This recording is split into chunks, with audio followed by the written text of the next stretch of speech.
Hello, welcome সবাইকে। আমি সুস্মিতা আছি তোমাদের সঙ্গে রক্ত রহস্যের আরও একটি নতুন এপিসোডে।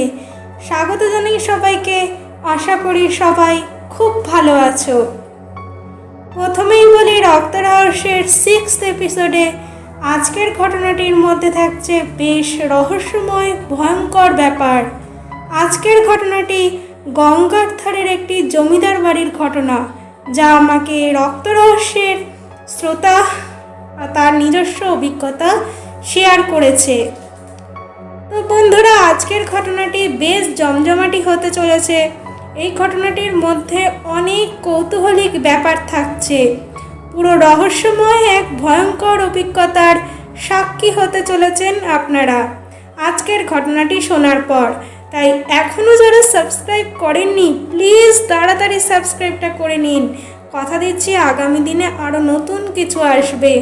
এবং সাবস্ক্রাইব করার পাশাপাশি শেয়ার করুন ও কমেন্ট করে আপনার মতামত জানান আমাদের যে ঘটনাগুলো কেমন লাগছে। তো এবার দেখি সৌরভদা কি লিখে পাঠিয়েছেন। উনি আমাকে আমাদের রক্ত রহস্যের ফেসবুক পেজের মেসেঞ্জারে ঘটনাটি শেয়ার করেছেন। সৌরভদা লিখেছেন, আমার নাম সৌরভ।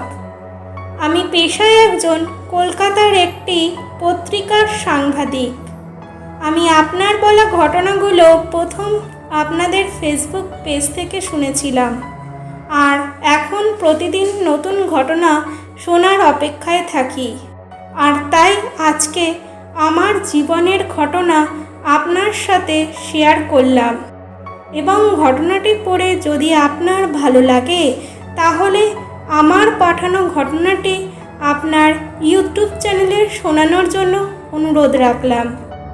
আশা করি আপনি আমার অনুরোধ রাখবেন। ভালো থাকবেন। ধন্যবাদ। অবশ্যই সৌরভদা ঘটনাটি পাঠানোর পর আমি বেশ কয়েকবার পড়েছি। আমার পড়ে খুব ভালো লেগেছে, কারণ বারবার বলছি ঘটনাটির মধ্যে অনেক কৌতূহলিক ব্যাপার আছে। শুনুন সবাই, আশা করি আপনাদেরও খুব ভালো লাগবে। তো যাই হোক, এবার মূল ঘটনার মধ্যে এগোলাম। সৌরভদা লিখছে, দিদি, দিনটা ছিল 2015 সালের শরৎকাল।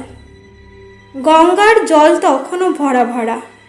মাঝে মাঝে কুয়াশা এসে ঢেকে দিচ্ছে পাড়ের অর্ধেকটা। নদীর ধার ঘেঁষে দাঁড়িয়ে আছে এক পুরনো অর্ধেক ভাঙা জমিদার বাড়ি। বংশের শেষ উত্তরসূরি রুদ্রপ্রসাদ মুখোপাধ্যায়ের বাড়ি। লাল ইটের দোতলা, ছাদের কড়িকাঠে বাদুড়ের বাসা, আর সিঁড়ির ধাপে জমে থাকা শ্যাওলা। বাড়িটা যেন সময়ের কাছে হেরে বসে আছে। লোকে বলে এই বাড়িতে রাতের পর কোনো আলো জ্বলে না, কিন্তু মাঝে মাঝে কেউ নাকি হারিকেন হাতে বারান্দায় দাঁড়িয়ে থাকে। অথচ বাড়িতে সেই মুহূর্তে কোনো মানুষ থাকে না। সৌরভদা লিখছে, আমি ভূতের গল্পে বিশ্বাস করি না, কিন্তু অদ্ভুত কাণ্ডকারখানা নিয়ে কৌতূহল বরাবরই। একদিন হঠাৎ খবর পেলাম গঙ্গার ধারে এই জমিদার বাড়ির মালিক রুদ্রপ্রসাদ মুখোপাধ্যায় নাকি 3 দিন ধরে নিখোঁজ। পত্রিকার নির্দেশে আমি সেখানে যাই। পৌঁছে দেখি গ্রামের মানুষজন বাড়ির দোরগোড়ায় দাঁড়িয়ে দূর থেকে তাকিয়ে আছে, কিন্তু ভেতরে যেতে কেউ সাহস করছে না। বাড়ির ভেতরে ঢুকতেই এক অদ্ভুত গন্ধ পেলাম। পুরনো কাঠ, স্যাঁতস্যাঁতে দেওয়াল, আর যেন কোথাও পচা ফুল রাখা আছে। সিঁড়ি বেয়ে উপরে উঠতেই দেখলাম এক লম্বা করিডর। ডান দিকে বন্ধ দরজার সারি। মেঝেতে পুরনো সাদাটে ধুলো জমে আছে, তাতে পায়ের ছাপ, কিন্তু ছাপগুলো যেন সোজা কোনো দরজার সামনে গিয়ে থেমে গেছে। দরজার গায়ে কালো রঙের তালা, কিন্তু তালাটা মরচে ধরা। তবু মনে হলো হয়তো কেউ কয়েকদিন আগেই এখানে এসেছে। হঠাৎ পিছন থেকে মৃদু কণ্ঠের ডাক, আপনি নতুন এসেছেন? ঘুরে দেখি এক বৃদ্ধ। নিজের নাম বলল দীনেশবাবু। বহু বছর ধরে সে নাকি এই বাড়ির তত্ত্বাবধায়ক। তিনি বললেন, বাবু ওই ঘরে যাবেন না, ওখানেই সব বিপদ। আমি হেসে বললাম, ভূতের ভয় দেখাচ্ছেন নাকি? দীনেশবাবুর চোখ চকচক করে উঠল। ভূত তো ভয় দেখায় না বাবু, ভয় তো মানুষই পায়। ও ঘরে একদিন যারা ঢুকেছে তারা আর কোনোদিন ফিরে আসেনি। সেদিন রাতে আমি কাছের এক চায়ের দোকানে গ্রামের লোকেদের মুখে বাড়ির কাহিনী শুনলাম। প্রায় 70 বছর আগে জমিদার অমরপ্রসাদ মুখোপাধ্যায়ের কন্যা লাবণ্য রহস্যজনকভাবে নিখোঁজ হয়। শেষবার তাকে ওই ঘরের জানলার কাছে দেখা গিয়েছিল, গঙ্গার ধারে তাকিয়ে।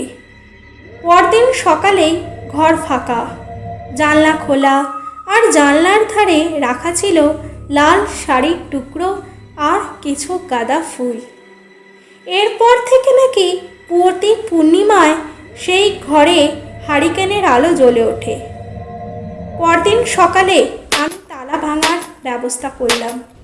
দীনেশবাবু বারবার অনুরোধ করছিলেন, কিন্তু আমি থামিনি। তালা ভাঙতেই দরজা খোলার শব্দ যেন সারা করিডোরে প্রতিধ্বনি তুলল। ঘরে ঢুকেই বুঝলাম এখানে বহু বছর কেউ আসেনি। দেওয়ালে পুরনো পোর্ট্রেট, মেঝেতে ছেঁড়া চাদর, আর এক কোণে কাঠের আলমারি। আলমারির ভেতরে একটি মলিন চামড়ার বাঁধানো ডায়েরি পেলাম, লাবণ্যর ডায়েরি। ডায়েরির পাতাগুলো ধুলো ও ছত্রাকে ভর্তি, কিন্তু কিছু লেখা স্পষ্ট ছিল। আজ গঙ্গার ধারে ওর সঙ্গে দেখা হবে, কিন্তু যদি বাবা জেনে যায় সব শেষ।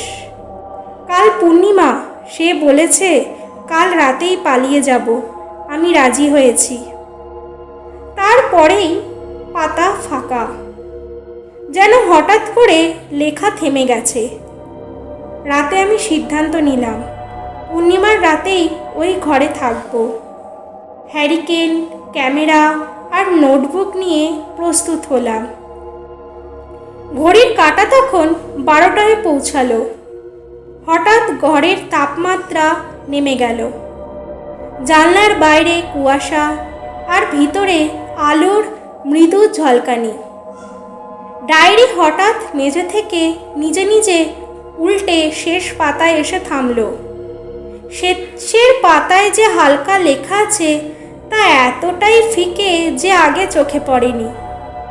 আমি ভুল করেছি, ও মানুষ নয়, ও এসেছে গঙ্গার তলা থেকে, ও আমাকে ডাকছে। তারপর হঠাৎ জানলায় ঠক ঠক শব্দ, যেন কেউ বাইরে এক হাত বুলিয়ে যাচ্ছে কাচের ওপর দিয়ে। আমি ক্যামেরা তুলতে গিয়েই থমকে গেলাম।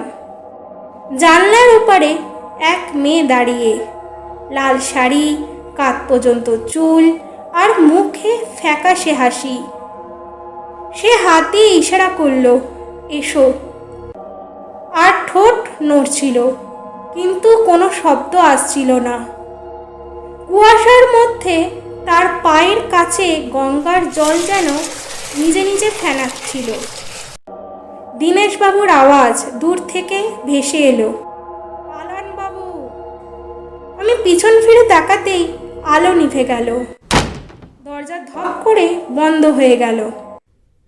অন্ধকারে জানলার কাঁচ ভেঙে যাওয়ার শব্দ, আর এক শীতল হাত আমার কবজি ধরে টেনে নিতে লাগলো। আমি প্রাণপণে হাত ছাড়িয়ে পেছনে সরে এলাম। অবশেষে দরজা খুলে বাইরে বেরিয়ে এলে দেখি করিডোরে কেউ নেই, কিন্তু মেঝেতে ভিজে জল জমে আছে, যেন কেউ সবে নদী থেকে উঠে এসেছে। ডায়েরি আমার হাতে ছিল, কিন্তু শেষ পাতা এখন খালি। শুধু এক ফোঁটা জল পড়ে আছে সেখানে, যেটা ঠান্ডায় কাঁপিয়ে দিচ্ছিল। পরদিন সকালে দীনেশবাবু জানালেন, পূর্ণিমার রাতে লাবণ্যকে নাকি এক অচেনা মানুষ গঙ্গার ধার থেকে ডেকে নিয়েছিল। পরে জানা যায় সে মানুষ নয়, সে নাকি ডুবে মারা যাওয়া এক নৌকার মাঝি। সে প্রতি পূর্ণিমায় নতুন কাউকে নদীর তলা দিয়ে নিয়ে যায়, আর সেই ডাক যে শোনে সে আর বাঁচে না। সৌরভ তখন বলছে, আমি গ্রাম ছাড়লাম, কিন্তু কলকাতায় ফিরে বুঝলাম গল্প এখনো শেষ হয়নি। ডায়েরি আমার ব্যাগে ছিল, কিন্তু তৃতীয় রাতে ঘুম ভেঙে দেখি ডায়েরি আমার বিছানার পাশে খোলা, আর শেষ পাতায় নতুন লেখা, তুমি এসেছো সৌরভ, এবার তোমার পালা। আমার ঘরের জানলা তখন খোলা, বাইরে কুয়াশা, আর সেই এক কি ফ্যাকাশে হাসি নিয়ে দাঁড়িয়ে লাল শাড়ির সেই মেয়ে। সে হাত তুলল, ঠিক যেমন সেদিন তুলেছিল। সৌরভ বলছে, আমার বুক তখন ধকধক করছে, কিন্তু শরীর কেমন যেন অবশ হয়ে গেছে। আমি জানি এই ডাক কেউ এড়িয়ে যেতে পারে না। তারপর সৌরভ বলে, শেষ কি হয়েছিল আমি বলতে পারবো না, হয়তো বলতে পারবো না বলেই এই লেখা শেষ করছি। শুধু এটুকু বলি, যদি গঙ্গার ধারে কোনো পুরনো জমিদার বাড়ির জানলায় লাল শাড়ির এক মেয়েকে দেখেন, কখনো তার দিকে তাকাবেন না, কারণ তাকালে সে আপনার নাম জেনে যাবে, আর একবার জেনে গেলে আপনার জন্য সেই ডাক আসবেই। আজকের ঘটনাটি কিন্তু বেশ ভয়ঙ্কর, এবং এটা কোনো কিন্তু গল্প নয়, এটা সৌরভদার জীবনে ঘটে যাওয়া এক ভয়ঙ্কর সত্য, যা আমরা শুধুমাত্র কল্পনাই করতে পারি। আচ্ছা, আজকের ঘটনাটি কেমন লাগলো অবশ্যই আপনাদের মতামত কমেন্টে আমাকে জানান, কারণ আপনাদের মতামত আমার কাছে খুবই গুরুত্বপূর্ণ। আর বেশি বেশি করে কমেন্ট করলে আমি আমার ভিডিও চলাকালীন সাউন্ড আউটও দেব। আর এই রকমই আরও ভয়ঙ্কর অভিজ্ঞতার সাক্ষী হতে চাইলে প্লিজ চ্যানেলটি সাবস্ক্রাইব করে পাশে থাকুন। আর যারা এই রকম ঘটনা শুনতে ভালোবাসে তাদের অবশ্যই শেয়ার করুন। ততক্ষণ পর্যন্ত সবাই ভালো থাকুন ও সুস্থ থাকুন। আবার আসছি নতুন কোনো ভয়ঙ্কর অভিজ্ঞতা শোনাতে।